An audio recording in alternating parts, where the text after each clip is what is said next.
Hello student, very warm welcome to my channels. I hope आप सभी अच्छे होंगे, अपने घर में पढ़ रहे होंगे। आज हम बात करने वाले हैं हमारे चैप्टर नंबर, आपकी 9th क्लास में चैप्टर नंबर 5 है, which is the cell fundamental unit of life. And your class, this is chapter 8, the cell the unit of life. Okay, chapter 3 unit का आपका चैप्टर नंबर 8 है ये आपकी 11th class में। Basically बच्चे, cell को पढ़ाने से पहले एक नॉर्मल सी चीज़ें मैं आपको बताना चाहूँगी, या अपने माइंड में क्यूरियोसिटी डेवलप होनी चाहिए। ये देखो, जैसे हमारी छोटी वाली क्लासेस जो होती थी आपकी, उसमें आपके लिविंग और नॉन लिविंग थिंग्स के बीच में डिफरेंस आता था, राइट? तो क्या हम थोड़ी देर के लिए ये सोच सकते हैं कि क्या लिविंग और नॉन लिविंग चीज़ें किससे मिलके बनी हो? बात करें, अगर हम ये बात करें कि भाई लिविंग और नॉन लिविंग चीज़ें किससे मिलके बनी होंगी, या हम ये कहें कि लिविंग चीज़ों के अंदर ऐसा क्या प्रेजेंट है जो नॉन लिविंग के अंदर नहीं है, जिसकी वजह से लिविंग के अंदर जो प्रेजेंट है तो उसकी वजह से वो जिंदा है या वो काम कर पा रही है, लेकिन नॉन लिविंग के अंदर वो चीज़ क्या अब्सेंट है जिसकी वजह से वो अपनी फंक्शंस परफॉर्म नहीं कर पा रही है। तो उसी चीज़ का नाम, जिसकी वजह से हम एक किसी भी चीज़ को ये कह सकते हैं कि दिस इज़ लिविंग, तो वो क्या होता है, वो स्ट्रक्चर या फिर वो यूनिट जिसकी वजह से हम किसी भी चीज़ को क्या बता सकते हैं, इट्स लिविंग और non living. The answer to this question is the cell. कि सभी लिविंग ऑर्गेनिजम्स के अंदर क्या प्रेजेंट होती है, सेल प्रेजेंट होती है, और नॉन लिविंग के अंदर क्या है, आपकी सेल प्रेजेंट नहीं होती। अब देखो, सेल से अगर हम बात करें तो सेल, सबसे पहले जो आपका सेल नाम है, जो हम आज के टाइम में बहुत आपके क्वेश्चंस भी बनते हैं बच्चे इसमें, तो हम इसके बारे में बात करते हैं, ठीक है। Cell the fundamental unit of life. Basically जो सेल डिस्कवर की थी, सबसे पहले जिन्होंने डिस्कवर की थी, the name of the scientist is the Robert Hooke. किसने डिस्कवर की थी ये?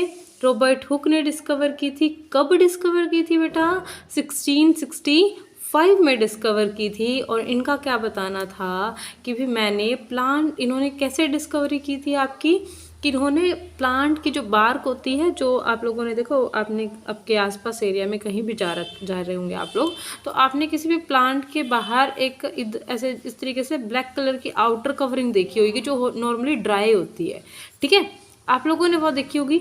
वो इन्होंने ली थी। उस प्लांट की बार्क के अंदर से इन्होंने क्या लिया?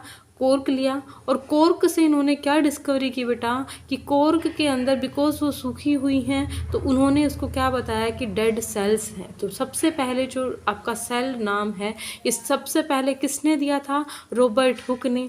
अच्छा, जब इन्होंने डिस्कवरी की थी बच्चों किसकी, सेल की डिस्कवरी की थी, तो इन्होंने ये बताया था कि देयर जो स्ट्रक्चर होता है किसी भी सेल का, there structure is resemble like अ हनीकोम। इनका स्ट्रक्चर किसके जैसा होता है? कोर्क सेल का रिजेंबल लाइक हनीकोम। हनीकोम बेटा सभी ने देखा होगा बच्चों। आप लोगों ने हनीकोम जो देखा है, जैसे छोटे छोटे कंपार्टमेंट्स या छोटे छोटे, हम ये कह सकते हैं रूम लाइक स्ट्रक्चर आपके क्या है, हनीकोम के अंदर प्रेजेंट होती हैं। उसी तरीके से जो इन्होंने कोर्क सेल देखी थी, कोर्क के अंदर जो सेल देखी थी, उसका क्या बताया इन्होंने, कि मेरे को जो उनका स्ट्रक्चर देखने को मिला है वो कैसा मिला है, एक कोर्क के अंदर इनको एक स्ट्रक्चर देखने को मिला है जो किसके जैसा था? हनीकोम्ब के जैसा था, ठीक है। फिर उन्होंने ये जो सेल, अब अच्छा बच्चे यहाँ से क्वेश्चन ये भी बन सकता है कि सबसे पहले डिस्कवर करने वाले, सेल को डिस्कवर करने वाले साइंटिस्ट का नाम क्या होता है आपका? Robert Hooke. और कब डिस्कवरी की थी उन्होंने, कौन से ईयर में? 1665 में की थी। कौन सी सेल दी थी बच्चे इन्होंने दी थी डेड सेल्स। और किसके अंदर दी थी? प्लांट की कोर्क के अंदर दी थी। और इनके स्ट्रक्चर के बारे में इन्होंने क्या बताया था कि देयर स्ट्रक्चर रिजेंबल लाइक अ हनीकोम। अच्छा, आपके 9th वालों के लिए थोड़ा सा आपकी जीके इंक्रीज हो जाएगी। 11th वालों के लिए बेसिकली इंपॉर्टेंट पॉइंट बता रही हूँ कि बच्चे, जब इन्होंने आपके क्या है सेल को डिस्कवर किया था, तो ये जो माइक्रोस्कोप है जिसकी हेल्प से इन्होंने जो स्ट्रक्चर देखा था, वो माइक्रोस्कोप बेटा ये कहीं से खरीद के नहीं लेके आए थे। वो माइक्रोस्कोप जिसकी हेल्प से इन्होंने उस सेल को देखा था, वो इन्होंने खुद से बनाया था, ठीक है। तो उसके बाद आपके रॉबर्ट हुक ने डेड सेल्स को दे दी। तो भाई अब देखो, कोई भी चीज़ आती है तो सब जगह फैलती है। तो ये जब बात फैली तो धीरे धीरे अनदर साइंटिस्ट आए अपने अपने व्यू लेकर। तो ऐसे ही एक अनदर साइंटिस्ट आए थे आपके, क्या, the name of the test is the Anton von Leeuwenhoek. बच्चे इसके मैं एक शॉर्ट ट्रिक याद करवाऊंगी, आप लोग के लिए हेल्पफुल होएगी वो, ठीक है। अच्छा, एंटोन वोन लीeuwenhoek ऐसे साइंटिस्ट थे बच्चों जिन्होंने क्या डिस्कवर कर दिया था, लिविंग सेल को डिस्कवर किया था। यहाँ से याद रखना, रॉबर्ट हुक ने कौन सी सेल डिस्कवरी की थी, डेड सेल को डिस्कवर किया था।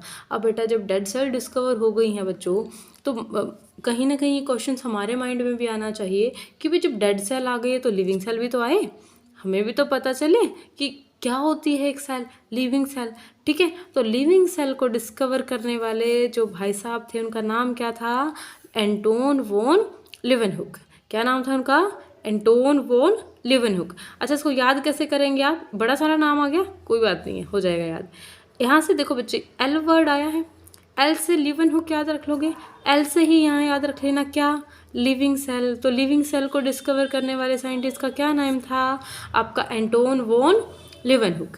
अच्छा भाई, कहाँ पर डिस्कवरी की थी लिविंग सेल की इन्होंने, तो इन्होंने लिविंग सेल की डिस्कवरी की थी किसके अंदर, पोंड वाटर के अंदर। ठीक है, इतना डिस्कवर होने के बाद देखो यहाँ से डेड सेल पता चल गई हमें, यहाँ से लिविंग सेल पता चल गई। सेल का नाम किसने दिया था, सेल नेम किसने दिया था बेटा, ये भी आपको रॉबर्ट हुक ने दिया था। सेल एक लैटिन वर्ड होता है जिसका नाम मीनिंग होता है आपके रूम लाइक स्ट्रक्चर। ठीक है, या फिर आप कह सकते हो स्मॉल कंपार्टमेंट्स। ठीक है, सो ये लैटिन वर्ड होता है सेल, जिसका मीनिंग होता है लिटिल रूम और यू कैन से द लिटिल कंपार्टमेंट्स। ठीक है, उसके बाद जब भाई लिविंग सेल्स भी आ गई, डेड सेल्स भी आ गई, अब क्या आया, अब आया कि भाई एक ऐसी यूनिट जो जिसको क्या बोल देंगे हम, न्यूक्लियस। सेल के मिड में एक कंट्रोलिंग यूनिट कह सकते हैं हम प्रेजेंट होती है, जिसको किसने डिस्कवर किया, आपके रॉबर्ट ब्राउन ने डिस्कवर किया। और रॉबर्ट ब्राउन ने क्या बताया कि सेल के अंदर एक स्ट्रक्चर प्रेजेंट होता है जो आपका बहुत ही इम्पोर्टेंट होता है, जिसका नाम क्या है, न्यूक्लियस। तो न्यूक्लियस को डिस्कवर करने वाले कौन थे, रॉबर्ट ब्राउन थे, जिन्होंने डिस्कवर किया था न्यूक्लियस को। एंटोन वोन लीeuwenhoek ने लिविंग सेल दी थी, रॉबर्ट हुक ने डेड सेल दी थी।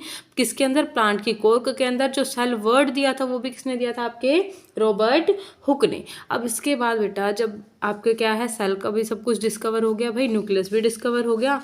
अब क्या थी, अब सेल क्या था, अब आपके दो साइंटिस्ट आए। एक साइंटिस्ट क्या थे आपके, स्क्लेडन। क्या थे साइंटिस्ट, स्क्लेडन। इन 1838 ये साइंटिस्ट आए और इन्होंने क्या बताया कि प्लांट से, बिकॉज यहाँ से क्वेश्चन बन जाता है बच्चे स्क्लेडन थे कौन, तो स्क्लेडन थे एक बोटैनिस्ट। क्या थे स्क्लेडन, एक बोटैनिस्ट थे। और बोटनी के अंदर क्या आते हैं, प्लांट्स। ऐसे साइंटिस्ट जो किसकी स्टडी करेंगे, प्लांट्स के बारे में स्टडी करेंगे, या प्लांट्स की स्टडी करेंगे, उसको क्या बोलते हैं हम, बोटैनिस्ट। तो बिकॉज ये एक बोटैनिस्ट थे तो इन्होंने क्या बताया कि प्लांट के जो बाहर, प्लांट सेल के अंदर के प्लांट सेल के जो बाहर की कवरिंग होगी वो किसकी, उसको क्या बोलेंगे हम, सेल वॉल बोलेंगे। क्या बोलेंगे उसको, सेल वॉल बोलेंगे। ठीक है, ये किसने बताया, आपके स्क्लेडन ने। जब भाई प्लांट सेल के बारे में आ गया तो फिर एक अनदर साइंटिस्ट आए। The name of this scientist is the Schwann. क्या नाम है उन साइंटिस्ट का, सिचुएन। क्या नाम है, सिचुएन।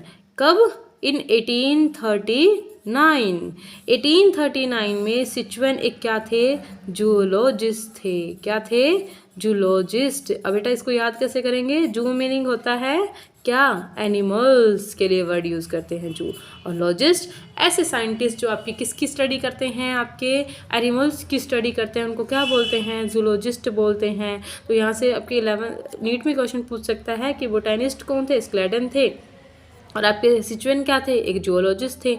ठीक है, इन्होंने क्या बताया, बिकॉज आपके स्क्लेडन ने ये बता दिया था कि प्लांट के बाहर की कवरिंग क्या होती है, जिसका नाम क्या होता है, सेल वॉल होता है। फिर आपके सिचुएन आए और सिचुएन ने क्या बताया कि एनिमल सेल, बिकॉज ये एनिमल्स के बारे में बताने वाले थे, तो एनिमल सेल के बाहर की जो कवरिंग होगी वो किसकी होगी, उसको क्या बोलेंगे, उस लेयर को या मेम्ब्रेन को, प्लाज्मा मेम्ब्रेन। क्या बोलेंगे उसको, प्लाज्मा मेम्ब्रेन। और प्लाज्मा मेम्ब्रेन क्या इन्होंने बताया कि भाई एनिमल सेल के बाहर भी कवरिंग होती है सेल की, जिसका नाम क्या है, प्लाज्मा मेम्ब्रेन है। और स्क्लेडन ने क्या बताया था कि प्लांट सेल के बाहर की कवरिंग क्या होती है, सेल वॉल होती है। सिचुएन ने क्या बताया कि एनिमल सेल के बाहर की कवरिंग क्या होती है, प्लाज्मा मेम्ब्रेन होती है। भाई चलो ठीक ठीक है भाई। इतना होने के बाद आपका सिचुएशन ने एक और बात बताई कि बेटा कि बेशक से प्लांट एनिमल सेल के अंदर प्लाज्मा मेम्ब्रेन होती है, तो बिकॉज आपके स्क्लेडन ने ये बात पहले दे दी थी कि भी सेल वॉल होती है प्लांट सेल के बाहर, तो इस चीज़ को भी इन्होंने थोड़ा ध्यान में रखते हुए कि सेल वॉल प्लांट सेल के बाहर होती है, तो इन्होंने अपनी स्टडी से क्या बताया कि cell wall is absent in animal cell, कि एनिमल सेल के अंदर आपकी जो प्लाज्मा मेम्ब्रेन है वो प्रेजेंट होगी, लेकिन सेल वॉल क्या रहेगी वहाँ पर अब्सेंट रहेगी। तो यहाँ पर ध्यान रख लेना बेटा कि यूनिक कैरेक्टरिस्टिक्स हो जाएगा, सेल वॉल अब्सेंट होती है किसके अंदर, आपकी एनिमल सेल के अंदर अब्सेंट होती है, ठीक है। फिर भाई ये दोनों ने क्या दिया आपके, इन्होंने क्या बताया बेटा किसने, सिचुएन ने ये बताया कि सेल वॉल का प्रेजेंट होना प्लांट सेल के अंदर एक क्या है, उसका खुद का यूनिक कैरेक्टर है, जो किसके अंदर अब्सेंट होता है, आपका एनिमल सेल के अंदर अब्सेंट होता है। अब ये बात होने के बाद आपका क्या है, सिचुएन की ही एक हाइपोथेसिस थी कि आपके जितने भी आपके एनिमल्स हैं या जितने भी आपके प्लांट्स हैं, सभी किससे मिलके बने होते हैं, आपके सेल्स से मिलके बने होते हैं। ध्यान रखना बेटा, इसने क्या दी थी, एक जस्ट हाइपोथेसिस दी थी, इसने जस्ट आइडिया लगाया था, ये कह सकते हैं कि इसने जस्ट थोड़ा सा ऐसे शायद करके बातें बोली थी कि भी एनिमल्स और प्लांट सेल सारे किससे मिलके बने होते हैं, सेल से मिलके बने होते हैं। उसके बाद स्क्लेडन और सिचुएन ने बाद में, कब, स्क्लेडन और सिचुएन ने क्या बताया, दोनों ने मिलके बाद में एक थ्योरी दी, the name of this theory is the cell theory. क्या दी इन्होंने दोनों मिलके, एक थ्योरी दी, क्या थी, सेल थ्योरी, ठीक है। और ये थ्योरी आपको क्या बताती थी कि जितने भी एनिमल्स और प्लांट सेल हैं वो किससे मिलके बने होते हैं, सेल से मिलके बने होते हैं। उसके बाद बच्चों क्या हुआ कि भाई साइंटिस्ट ने इनसे क्वेश्चन पूछना शुरू किया कि भाई आप हमें ये तो बताओ, तुम सेल किए जा रहे हो, सेल होता क्या सेल बनती कहाँ से है। तो जो ये क्वेश्चन आया कि where and how the cells were formed, तो इस चीज़ को ये दोनों क्या नहीं कर पाए, एक्सप्लेन नहीं कर पाए। उसको एक्सप्लेन करने के लिए आपके अनदर साइंटिस्ट आए, the name of this scientist is the Rudolf Virchow, जिन कब 1855 में, जिन्होंने क्या बताया कि cell divide and new cells are formed from the pre existing cells. Cell क्या करती हैं, डिवाइड करती हैं, और सेल हमेशा कहाँ से फॉर्म्ड होती हैं, आपकी प्री एग्जिस्टिंग सेल्स से। कहाँ से फॉर्म्ड होती है नई सेल, प्री एग्जिस्टिंग सेल्स से। प्री एग्जिस्टिंग मतलब एक नया सेल बनने के लिए ऑलरेडी सेल प्रेजेंट होना चाहिए। ऐसी कोई भी चीज़ नहीं कि कहीं से भी आके आपका क्या हो जाएगा, सेल बन जाएगी, नहीं, पहले क्या होनी चाहिए, ऑलरेडी सेल प्रेजेंट होनी चाहिए, उसी से क्या होगा, आपका डिवीज़न होगा, और डिवीज़न होने के बाद क्या होगी, नई सेल की फॉर्मेशन होएगी। उसके बाद एक इनका मंत्र था, उस मंत्र को याद रखना बच्चे, जो आपका बहुत इंपॉर्टेंट है, which is omnis cellula e सेलुला। क्या है, ओमनिस सेलुला ई सेलुला, जो आपको क्या बता रहा था कि cells is always come from the pre existing cell. Cell कहाँ से आएगी, हमेशा प्री एग्जिस्टिंग सेल से आएगी। और सेकंड पॉइंट इनका क्या था आपका कि भाई all living organisms are composed of cell या either the product of cell, कि कोई भी ऑर्गेनिज्म या तो सेल से मिलके बना होगा या किससे मिलके बना होगा, सेल के प्रोडक्ट से मिलके बना होगा, ठीक है। रुडोल्फ विर्चू ने क्या बताया 1855 में कि सेल डिवाइड करती है और डिवीजन होने के बाद आपकी क्या है, नई सेल बनती है, मतलब cells is always come from the pre existing cells. तो ये इसका एक मंत्र याद रखना, जो इन्होंने मेन लाइन थी इनकी, omni cellula e cellula, that means cells is always come from the pre existing cells. और सेकेंड पॉइंट इन्होंने क्या बताया कि सेल ऑल द ऑर्गेनिजम्स, और you can say all the living organisms are composed of cells या either the product of cells। ये सब किसने बताया, आपके रुडोल्फ विर्चू ने बताया। दैट मीन्स यहाँ से हमें क्या पता चल गया कि भी सेल हमेशा कहाँ से आती है, प्री एग्जिस्टिंग सेल से आती है, ऑलरेडी हमारे इन्वायरमेंट में या ये कहीं भी जिस भी ऑर्गेनिज्म के अंदर सेल क्या होगी, प्रेजेंट होगी, उसी से आपका नया सेल बनेगा और उसी से आपका क्या है, कंटिन्यूस डिवीजन होगा। आई होप मैंने जितना समझाया आपको समझ में आया हो। मैं आपको एक ओवरव्यू दे देती हूँ बेटा। सेल डिस्कवर किसने किया था? रॉबर्ट हुक ने। किसके अंदर डिस्कवर किया था? प्लांट के कोर्क के अंदर डेड सेल डिस्कवर किया था 1665 में। एंटोन वॉन लीeuwenhoek ने क्या डिस्कवरी किया था? एंटोन वॉन लीeuwenhoek ने कौन सी सेल दी थी? लिविंग सेल दी थी, और किसके अंदर? पॉन्ड वाटर के अंदर। उसके बाद आपके रॉबर्ट ब्राउन आए थे जिसने किसको डिस्कवर किया था? न्यूक्लियस को डिस्कवर किया था। Then after this another scientist है स्क्लेडन इन 1838, जो एक बोटेनिस्ट थे। बोटेनिस्ट होने की वजह से इसने प्लांट सेल को स्टडी किया, और उस स्टडी के बाद इनको क्या पता चला कि प्लांट के जो बाहर की कवरिंग है उसको क्या बोलते हैं? हम सेल वॉल बोलते हैं। उसके बाद आपके अनदर साइंटिस्ट आए जिसका नाम क्या था? सिचुएन 1839 में, जो एक जूलॉजिस्ट थे, जिसने क्या बताया कि एनिमल सेल के बाहर की कवरिंग क्या होती है? प्लाज्मा मेम्ब्रेन होती है। उसके अलावा इन्होंने क्या बताया कि सेल क्या होती है? सेल वॉल जो होती है वो एक यूनिक कैरेक्टरिस्टिक्स होता है प्लांट सेल का। दैट मीन्स जो आपकी सेल वॉल होती है वो किसके अंदर एब्सेंट रहेगी? आपकी एनिमल सेल के अंदर जो है आपकी एब्सेंट रहेगी सेल वॉल। अब उसके बाद आपके इन्होंने एक हाइपोथेसिस दिया था, स्क्लेडन और सिचुएन ने मिलकर सेल थ्योरी दी थी। उस हाइपोथेसिस में क्या बताया था इन्होंने कि animals and plant cells are made up of किससे? सेल से। सॉरी, एनिमल्स एंड प्लांट्स जो हैं आपके वो किससे मिलके बने होंगे? आपके सेल से मिलके बने होंगे। इन्होंने क्या दी थी? ये हाइपोथेसिस दी थी। उसके बाद जो प्रूफ किसने किया था कि भी हाँ सच में आपके एनिमल्स और प्लांट सेल सच में सेल से मिलके बने होते हैं, वो प्रूफ करने वाले साइंटिस्ट का नाम क्या है? आपके रुडोल्फ विर्चो, जिसने इन्हीं की सेल थ्योरी को एक्सटेंड किया था, मॉडिफाई किया था। 1855 में इन्होंने जो थ्योरी दी उसके अकॉर्डिंग क्या था कि सेल डिवाइड करती है और डिवीजन होने के बाद एक नई सेल होती है। That means cell is always come from the pre existing cells. जो आप एक लाइन याद करने को बोली, वो क्या बोली बेटा? Omnis cellula e cellula. That means cells is always come from the pre existing cell. Cell हमेशा कहाँ से आएगी? प्री एग्जिस्टिंग सेल से आएगी। और सेकंड पॉइंट इन्होंने क्या बताया? All living organisms are composed of cells और either the product of cell. या तो सेल से मिलकर बनेगा कोई भी ऑर्गेनिज्म या उसके प्रोडक्ट से मिलकर बनेगा।